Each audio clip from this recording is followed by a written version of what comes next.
மெட்டி சத்தம் கேட்காமத்தான் தலையை வெடிச்சிருச்சு வெகு நேரம்தான்.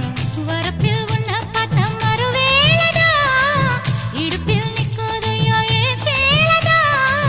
காலையிலும் காட்சி உண்டு சாத்தி கடி கதவத்தான் கட்டிலுக்கு கால் வலிச்ச கட்டாந்தர படுக்கதா. உடம்பு முழுக்க இப்போ ஒரு ரயில் ஓடுது மச்சான். வளைச்சு நொறுக்க சொல்லி என் வளையல் கிஞ்சது மச்சான். அடடா அல்வா துண்டு இடுப்பு போங்கிடுப்பு அழகா பத்தி கிச்சி நெருப்பு தூள் கிடப்பு.